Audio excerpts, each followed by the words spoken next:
வணக்கம் மாணவர்களே, இந்த வீடியோவில் நாங்கள் பார்க்க இருக்கும் விடயம் முரண்மடக்கை ஆன்டிலோக் என்னும் விடயத்தை நாங்கள் பார்க்க இருக்கிறோம். ஏற்கனவே மடக்கை பார்த்தல் தொடர்பாக கற்றிருந்தோம். அதாவது 2.93க்கு மடக்கை கண்டிருந்தோம். LG 2.93க்கு மடக்கை 0.4669 என கிடைத்தது. அதாவது ஆன்டிலோக் என்று சொன்னால் இந்த மடக்கை பெருமானத்துக்கு நாங்கள் இந்த எண் பெருமானத்தை கணித்தல் தான் ஆன்டிலோக். இந்த மடக்கை பெருமானத்துக்கு எண் பெருமானம் என்னவென்று மடக்கை வாய்ப்பாட்டை பயன்படுத்தி காண்பது. அதை நாங்கள் இவ்வாறு எழுதுவோம். ஆன்டிலோக் 0.4669 என எழுதுவோம். பின்னர் இந்த தசத்துக்கு பின்னால இருக்கிற இலக்கத்தை மட்டும் எடுத்து நாங்கள் மடக்கை வாய்ப்பாட்டிற்குள் தேடுவோம். நாங்கள் மடக்கை வாய்ப்பாட்டில் பார்க்க வேண்டிய இலக்கம் 4669. அது இங்கே இருக்கிறது. 4669 இங்கே முன்னுக்கு 29க்கு நேர மேலே 3க்கு நேர இருக்கிறது. அதாவது 29க்கு நேரவும் 3க்கு நேரவும் 4669 இருக்கிறது. 4669 முரண்மடக்கை பெருமானம். இதை நாங்கள் மடக்க வாய்ப்பாட்டின் உள்ளுக்கு தேடினோம். 29க்கு நேரவும் 3க்கு நேரவும் இருக்கிறது. ஆகவே 4669 முரண்மடக்கை பெருமானம் 29 3 ஆகும். அதாவது இங்கே நாங்கள் ஆன்டிலோக் 0.4669 29 3 என எழுதியுள்ளோம். இனி நாங்கள் தசம புள்ளி இட வேண்டும். அதாவது இங்கு 0 என்று இருக்கிறதால இங்கு எங்கு தசத்தை நாங்கள் இட வேண்டும் என்பதை தீர்மானிப்போம். இந்த மடக்கை பெருமானம் இருக்கும் வீச்சை நாங்கள் கருத்தில் கொள்வோம். மடக்கை பெருமானம் 0.4669 இது எந்த வீச்சில் இருக்கு என்று பார்த்தால் 0 இருந்து தொடங்கி 1லும் சற்று குறைவான எண் வீச்சினுள் இந்த மடக்கை பெருமானம் இருக்கிறது. ஆகவே இந்த வீச்சுகளில் இருக்கும் எண்கள் 0.1 0.2 0.4 0.7 இப்படி நிறைய எண்கள் இந்த வீச்சினுள் இருக்கிறது. அப்ப இந்த மடக்கை பெருமான வீச்சினுள் வரக்கூடிய எண்கள் எவ்வாறு இருக்கும் என்று பார்த்தால் 1லிருந்து தொடங்கி 10லும் சற்று குறைவான எண்களாக இருக்கும். அதாவது 1லிருந்து தொடங்கி 10லும் சற்று குறைவான எண் வீச்சினுள் இருக்கக்கூடிய எண்கள் 1.2 2.3 9.8 இப்படி, அதாவது ஒரு தானம் தள்ளி தசம் உள்ள எண்களாக இருக்கும். ஆகவே இந்த மடக்கை பெருமான வீச்சினுள் இருக்கும் எண்களுக்கான எண் பெருமான வீச்சு இதாக இருப்பதால் அந்த எண் பெருமான வீச்சினுள் வரக்கூடிய எண்கள் ஒரு தானம் தள்ளி தசம் இருக்கும். ஆகவே நாங்கள் இந்த முரண்மடக்கை பெருமானத்திற்கு நாங்கள் தசம் இடும்போது ஒரு தானம் தள்ளி தசம் இடுவோம். இப்பொழுது பாருங்கள், இங்கு 0 என்று இருக்கு. ஆகவே இங்க ஒரு தானம் தள்ளி தசம். இந்த வீச்சு பற்றி உங்களுக்கு அவ்வளவான விளக்கம் கிடைக்காவிட்டாலும் நீங்கள் சுருக்கமாக இவ்வாறு பார்க்கலாம். அதாவது 0 என்று மடக்கை பெருமானம் தொடங்குமாக இருந்தால் ஒரு தானம் தள்ளி தசம் இருக்கும். அதாவது ஒரு எண்ணில ஒரு தானம் தள்ளி தசம் இருந்தால் மடக்கையை நாங்கள் வாசிக்கும் போது 0 என வாசிப்போம். மேலும் ஒரு ஆன்டிலோக் கணிக்கும் பிரச்சனைக்கு வருவோம். ஆன்டிலோக் 1.4669. ஆகவே நாங்கள் இந்த ஆன்டிலோக் கணிக்கும் போது நாங்கள் தேட வேண்டிய பெருமானம் இந்த தசம புள்ளிக்கு மற்ற பக்கம் இருக்கிற 4669. அதாவது 4669 ஏற்கனவே பார்த்திருந்தோம். 29க்கு நேரவும் 3க்கு நேரவும் இருக்கிறது. ஆகவே நாங்கள் இந்த ஆன்டிலோக் பெருமானம் 29 3 என எழுதுவோம். இனி நாங்கள் 1 தசம் என்று இருப்பதால் இங்கு தசம புள்ளி எங்கே இடுவது என்பதை பற்றி கொஞ்சம் சிந்திப்போம். இப்பொழுது இந்த மடக்கை பெருமானம் எந்த வீச்சினுள் இருக்கு என்பதை சிந்திப்போம். இந்த மடக்கை பெருமானம் எந்த வீச்சினுள் இருக்கு? 1 தசம் என்று தொடங்குறதால மடக்கை பெருமானம் 1லிருந்து தொடங்கி ரெண்டிலும் சற்று குறைவான எண்களின் வீச்சுக்குள் இருக்கும். அதாவது இந்த வீச்சுக்குள் இருக்கக்கூடிய எண்கள் 1.1 1.2 1.3 இப்படி, அதாவது 1 என்று தொடங்குகிற எண்கள் நிறைய இதுக்குள்ள வரும். ஆகவே 1.4669 இந்த வீச்சினுள் இருக்கும். ஆகவே மடக்கை பெருமானம் இந்த வீச்சினுள் இருக்கும். எண்பெருமான வீச்சு 10 தொடங்கி 100 சற்று குறைவான எண் வீச்சாகும். அதாவது இந்த வீச்சினுள் இருக்கக்கூடிய எண்கள் 10.1 20.1 80.4 90.7 இவ்வாறான எண்கள் நிறைய வரும். அதாவது இந்த எண் வீச்சினுள் இருக்கும் எண்கள் 2 தானம் தள்ளி தசம் இருக்கும், 2 இலக்கங்கள் தள்ளி தசம் இருக்கும். அதாவது மடக்கை பெருமானம் இந்த வீச்சினுள் இருக்கிறதால இந்த மடக்கை பெருமானத்துக்குரிய ஆன்டிலோக் பெருமானம் இந்த வீச்சினுள் இருக்கும். அதாவது 2 தானம் தள்ளி தசம் இருக்கும். ஆகவே நான் இங்கு 2 தானம் தள்ளி தசம் இட்டுள்ளேன். இதை சுருக்கமாக நாங்கள் பார்த்தால் 1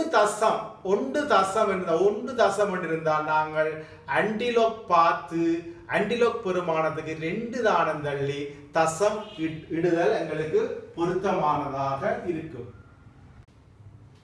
இப்பொழுது ஆன்டிலோக் 2.4672 எனும் எண்ணுக்கு ஆன்டிலோக் கணிக்க முற்படுவோம். ஆகவே நாங்கள் தசம புள்ளிக்கு மறுபக்கத்தில் 4672 எடுத்து நாங்கள் மடக்கை வாய்ப்பாட்டிற்கு உள்பகுதியில் தேடுவோம். மாணவர்களே, நாங்கள் மடக்கை வாய்ப்பாட்டின் உட்பகுதியில் தேட வேண்டிய இலக்கம் எங்களுக்கு 4672. 4672 இங்கே தேடினோம்னு சொன்னால் 4669 தான் இருக்குது. அடுத்த 4683 இருக்குது. ஆகவே 4672 இதுக்கு இடையில் வரும். ஆகவே நாங்கள் என்ன செய்ய வேண்டும், 4672 விட குறைவான இலக்கம் 4669 தெரிந்தெடுப்போம். இந்த 4669 இங்கே 29க்கு நேரவும் மேலே 3க்கு நேரவும் இருக்குது. இனி நாங்கள் எடுக்க வேண்டிய இலக்கம் 4672. எங்களுக்கு வித்தியாசம், அதாவது 4672 4669 கழித்தால் வித்தியாசம் எங்களுக்கு 3 வரும். வித்தியாசத்தை நாங்கள் இங்கே வித்தியாசம் எனும் பகுதியில் 3ஐ தேடுவோம். 3ஐ தேடி மேலே போனோம் என்று சொன்னால் எங்களுக்கு 2 கிடைக்கிறது. இதுதான் 4672 ஆன்டிலோக் பெருமானம். நாங்கள் மடக்கையில் பார்த்திருந்தோம், மடக்க வாய்ப்பாடில் பார்த்திருந்தோம். அங்கு இருந்தது 4669. எங்களுக்கு தேவை 4672 கழித்தால் 3 மிகுதி வருகிறது. அதாவது 4669 29க்கு நேரவும் 3க்கு நேரம், அதாவது மேலே 3க்கு நேரமும் இருக்குது. இங்கு மிகுதியாக வந்த 3 நாங்கள் வித்தியாசம் என்னும் பகுதியில் போய் பார்த்தோம். அங்கு 3க்கு மேலே 2 இருந்தது. ஆகவே இந்த ஆன்டிலோக் பெருமானம் 2932 ஆக இருக்கும். அதான் நான் இங்கே எழுதியிருக்கிறேன், 2932 இந்த ஆன்டிலோக் பெருமானம். இனி நாங்கள் 2 தசம் இருப்பதால் இங்கு எங்கு தசம் வைப்பது என்பதை வீச்சுகள் தொடர்பாக நாங்கள் ஆராய்வோம்.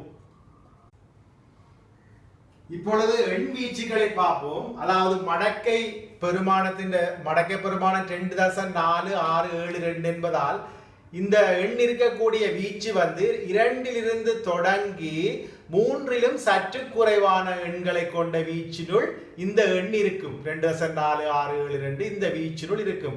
இந்த வீச்சினுள் இருக்கக்கூடிய எண்களை பாருங்க, 2.1 2.3 2.4 இப்படி நிறைய எண்கள் இதுக்கும் இடையில வரும்.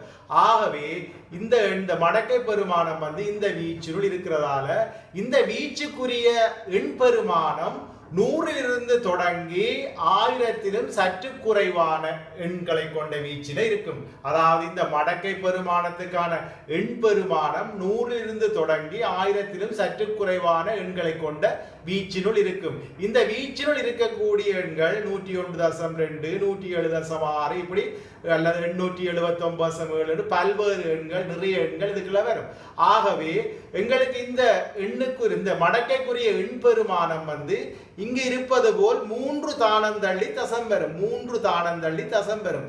ஆதலால் நான் இங்கே இந்த மடக்கை பெருமானத்துக்குரிய எண் பெருமானம், அதாவது ஆன்டிலோக் பெருமானம் 3 தானம் தள்ளி தசம் வைத்துள்ளேன். சுருக்கமாக சொன்னால் இங்க 2 தசம் என்று உங்களுக்கு மடக்கையில் இருந்தால் அங்கு எண் பெருமானத்தில் 3 தானம் தள்ளி தசம் வரும். 2 தசம் என்று இருந்தால் 3 தானம் தள்ளி தசம் வரும். அதாவது எண் பெருமானத்தில் 3 தானம் தள்ளி தசம் இருந்தால் நாங்கள் மடக்கை பார்க்கும் போது 2 தசம் என்று 1 குறைச்சி 2 தசம் என்று எழுதி மடக்கை பார்ப்பது வழக்கம். இப்பொழுது நாங்கள் ஆன்டிலோக் 3.9307 எனும் எண்ணுக்கு ஆன்டிலோக் கணிக்க போறோம். ஆகவே இந்த தசத்துக்கு பின்னால இருக்கிற 9307 எடுத்து நாங்கள் மடக்கை வாய்ப்பாட்டின் உள் பக்கத்தில் தேடுவோம். எங்களுக்கு மடக்கை வாய்ப்பாட்டில் 9307 தேவை. அது அடுத்த பேச்சில் இருக்கிறது 9307. ஆனால் இங்கு நாங்கள் பார்த்தால் 9304 தான் இருக்குது. அங்கால 9309. அப்போ எங்களுக்கு தேவை 9307. ஆகவே நாங்கள் 9307 விட குறைந்த எண் 9304 எடுப்போம். அது 85க்கு நேரவும் மேலே எங்களுக்கு 2க்கு நேரவும் இருக்குது. 2க்கு நேரவும் இருக்குது. எங்களுக்கு மிகுதியாக எங்களுக்கு எவ்வளவு தேவை என்று சொன்னால் 9304 தான் இருக்குது. அப்போ எங்களுக்கு 9307 வேணும். கழித்தால் எங்களுக்கு 3 மிகுதி. 3 மிகுதியை நாங்கள் வித்தியாசத்துக்குள்ள தேடுவோம். வித்தியாசத்துக்களை தேடினா அங்கே 3 இருக்கிறது. அங்கே மேலே போய் பார்த்தோம் என்று சொன்னால் எங்களுக்கு அங்கே 5 கிடைக்கிறது. இதுதான் எங்களோட ஆன்டிலோக் பெருமான வாசிப்பு.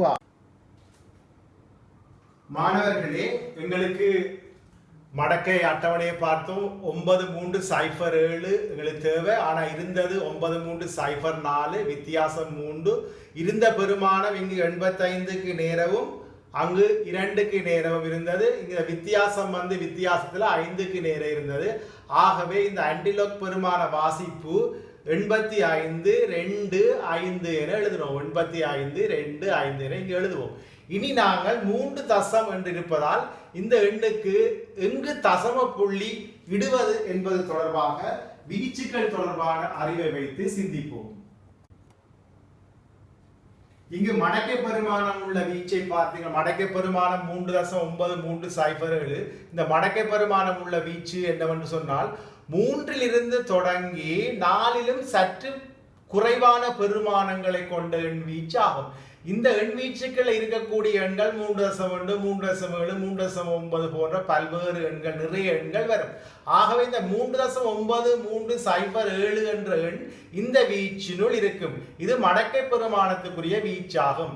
இந்த மடக்கை பெருமானத்துக்குரிய எண் வீச்சு 1000 தொடங்கி 10,000 சற்று குறைவான எண்களை கொண்ட வீச்சு ஆகும். அதாவது 1000 மடக்கை 3, 10,000 மடக்கை 4. ஆகவே 1000 தொடங்கி 10,000 சற்று குறைவான எண்களை கொண்ட வீச்சு ஆகும். இதுல வரக்கூடிய எண்கள் 1000.4, 8792.7 என்று இப்படி நிறைய எண்கள் இதுக்குள்ள வரும். அதாவது இந்த வீச்சினுள் வரக்கூடிய எண்கள் 1, 2, 3, 4 தானங்கள் தள்ளி தசம் இருக்கும். அதாவது இங்கே 1, 2, 3, 4 தானங்கள் தள்ளி தசம் இருக்கும். ஆகவே இதன் ஆன்டிலோக் பெருமானத்துக்கு நாங்கள் தசம புள்ளி இடும்போது 1, 2, 3, 4 தானம் தள்ளி தசம் இடுவோம்.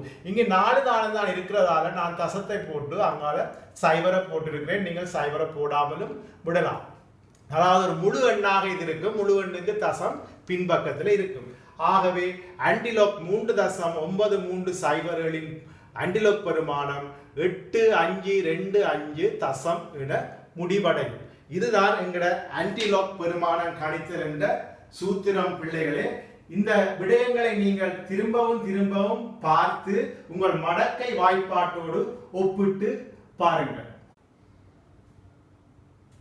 இறுதியாக மாணவர்களே நாங்கள் ஆன்டிலோக் பார்த்த விடயங்கள் வந்து ஆன்டிலோக் 0.46692.93 ஆன்டிலோக் 1.4669 29.1.4669 அதாவது ஆன்டிலோக் 2.4672 சமன் 293.2 ஆன்டிலோக் 3.9307 இன் பெருமானம் 8525.0 இதுதான் நாங்கள் இறுதியாக பார்த்த விடயம். இங்கு நீங்கள் கவனமாக கவனிக்க வேண்டிய விடயம், சைபர் தசம் என்று தொடங்கினால் எண்ணில் அதாவது மடக்கையில் சைபர் தசம் என்று தொடங்கினால் இங்க வந்து ஒரு தானந்தள்ளி தசம் இருக்கும்.